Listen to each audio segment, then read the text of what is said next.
Welcome back guys. As I said before, we're going to start diversifying more on this channel, and seeing as though most of you like our Hunter x Hunter videos and you keep requesting videos regarding this anime, we felt let's listen to you guys as always and provide you what you want. So in this Hunter x Hunter video we are talking about why and especially how did Kite survive dying after Pitou destroyed him in front of Gon and Killua. Some of you have actually messaged us and wanted us to explain it because you were so confused.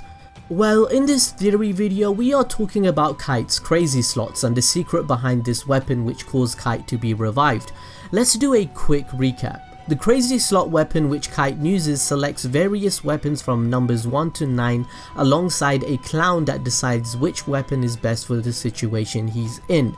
This theory regarding Kite's weapon uncovers the idea of Kite always claiming each time the clown uses to choose a weapon for him is deemed as a bad roll, but on the contrary, if you think about it, the weapon was very much suitable for his battles. So let's go balls deep into this theory and deduce it all.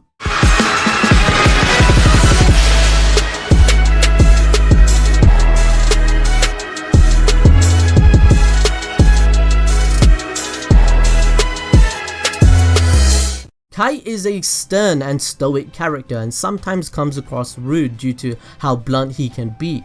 It's actually the type of sensei Gon and Killua may have needed for discipline and bestowing knowledge upon them since they were so ignorant of a lot of things. Hunter x Hunter has a vast range of unique characters Togashi introduced, with each of them having their unique powers associated with them. Togashi does this on purpose so every character is relevant and has something to show to readers. Thus, this keeps things interesting and exciting for us. As a result of all of this, although we only had a brief time with Kite, we were able to discover his personality, backstory, motive, and what powers he actually has. So this is one of many reasons why Hunter x Hunter is viewed upon as one of the greatest shonen and also plays a vital role within the industry as an inspiration for many other great animes such as Naruto or One Piece. Hunter x Hunter can unravel the secrets behind a certain character in an abbreviated amount of time, or the opposite, where we can find meaningful things about the story or characters chapters after it has occurred, but nonetheless the significance always is there. It goes to show Togashi's thought process and diversity in his writing style. But moving on to Kite's backstory, it's one to look out for because his relation to Gon goes deeper since he is Ging's student, which is Gon's father, as well as the fact that saving a baby Gon from being attacked by a fox bear mother protecting its cub. Kite felt like he had this responsibility to his teacher's son, causing him to feel such emotions, plus Kite ended up killing the cub's mother just to protect Gon's ignorance. Sorry, pal. It's my policy that a beast who tries to kill a human cannot live.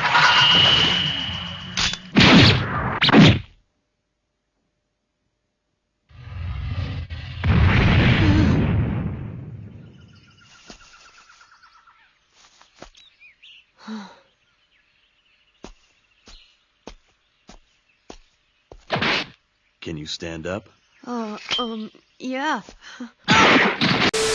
When Gon and Killua first met Kite, he was seen holding a gun and fired it at the Chimera Ant's nest to save them. Ging stated that Kite's attraction with animals makes him the perfect hunter. Nevertheless, Kite's greatest assets would have to be his weapon known as the Mad Clown. He is a conjurer in terms of Nen, allowing him to conjure some weapons with a clown affixed to it. As I said earlier, this weapon has slots ranging from 1 to 9, all decided by a clown that's operating it. But only 3 of the weapons have been revealed in the anime and manga, so we'll quickly go through each number and weapon. This will be an easier breakdown for you guys in the upcoming theory we're about to discuss later on in the video. So the second weapon decided by the Mad Clown in the slots is a scythe. This one massive weapon, it's known as Silent Waltz.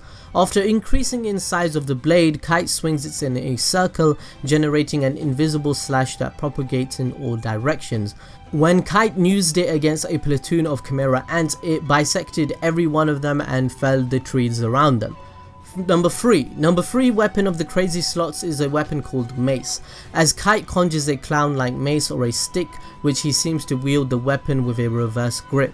The true orientation and function of this weapon is still largely unknown. The clown however refers it to as a good number. The 4th weapon down the list of the Crazy Slots is called Carbine. Kite conjures a carbine with its shape like a long barreled handgun combined with an extremely long buttstock. It can shoot powerful bullets in quick succession and seemingly without making any noise, which is crazy. Regarding the long barreled element described above, alternatively the front part piece of the weapon is like and could be a type of suppressor. We know this because it is distinctively colored in the anime, which this would explain the lack of a reduced amount of noise this weapon has. So hopefully all of you guys have understood everything so far. As we already explained, Kite cannot, and I repeat cannot, choose the weapons of his own choice. He did this to increase the power of the individual weapons by making a contract prohibiting selecting by choice. Kite had mentioned to Killua that with his ability the clown has a will of its own. So basically this is where things get interesting, because this clown could obviously choose a shitty weapon for Kite against an opponent wherever he uses this ability. This theory adapts to the Hunter x Hunter 2011 series very well. When Kite had a 1v1 against Yunju, he used Crazy Slots and appeared to get the number 4, which was Carbine. This was very well suited for a one-on-one duel. However, Kite refers to this as a bad roll and causes the clown to say, "I never have a bad roll," which lets us know that the clown has its own thoughts and a sense of pride, and it wants to perform while doing its job, right? What is the deal? You only summon me when you're in trouble! You'd better watch it! I don't have time for idle chit-chat. Just hurry it up. You know what your problem is? You're too impatient! Are you messing with me? Forget about making you my dog! I'm gonna kill you! Oh! Really? That's a bad spin. What did you just say? I don't have any bad spins, ungrateful bastard! Moving forward, after Gon and Killua had defeated the Chimera Ant captains, Kite walks up to them to finish off the job. He then rolls a Crazy Slot and ends up getting the second one, which is the overpowered Scythe. And if you ask me, this is one of the best weapons and for the situation, right? But again, Kite repeats himself and refers to it as a bad roll.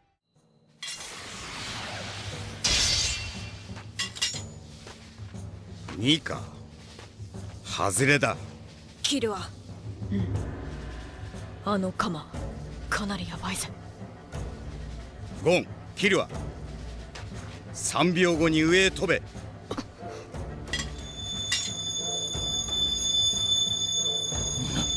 なんじゃ、この忌まわしい威圧感。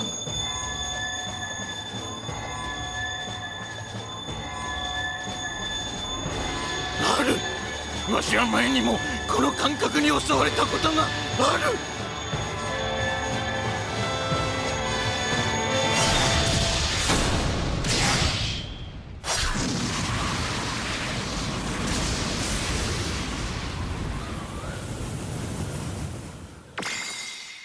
Now let's cut to when Kite is approached by Pitou. The clown immediately realizes that he's in big trouble and rolls him a 3, which is a mace. This is a slot that the clown believes is a good number for the situation, as we stated before. So this is when the theory comes into play, because if you can remember, during the chairman election arc, Ging comments that there is a number that Kite's weapon rolls if he really wants to stay alive, right? Hinting it is not a random process, and you can say that during Kite's fight with Pitou, he once again got the perfect weapon given for the situation. So the question is the clown really rolling him random weapons, or is it done on purpose? From our understanding, Kite claimed that the clown has its own free will, which gives the clown the freedom to select any random weapon it deems fit.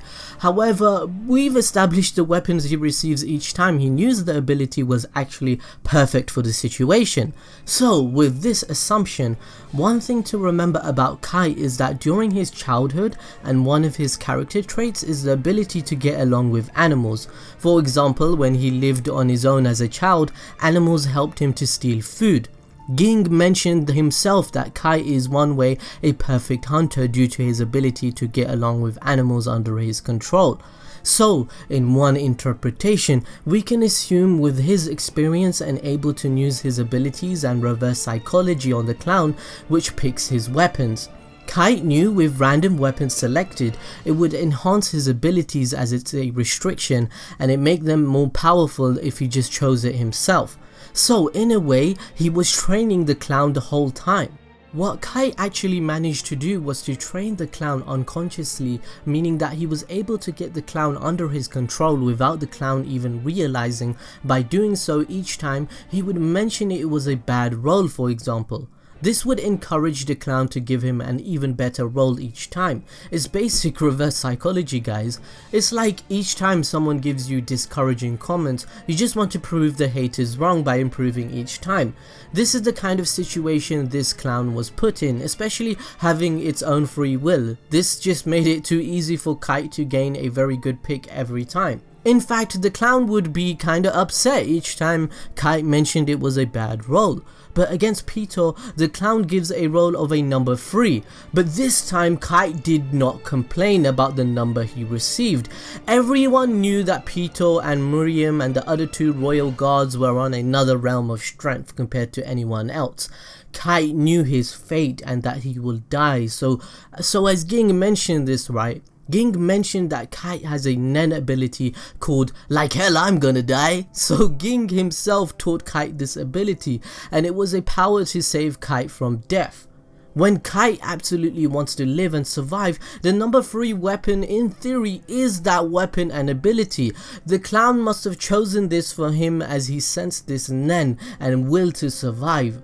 On top of the fact that his enemy, Pitou, was a monster and they knew this that they will end their lives at this very moment. Now, that's just an anime theory. I know, guys, it's crazy how the simplest of things can cause a theory, but that's what makes things interesting and fun. But anyways, I really do hope you guys enjoyed it and you understood everything. Let me know in the comment section below if this explanation makes sense to you guys and is feasible, and that's why it explains why he gets amazing picks all the time. We'd love to hear you guys' opinions on it. Would it be pure luck or something else? Make sure to smash the notification button, hitting the like button and subscribing, or following us on Twitter or social media to be in the know of what we're uploading next. We see you guys next time. As always, see ya.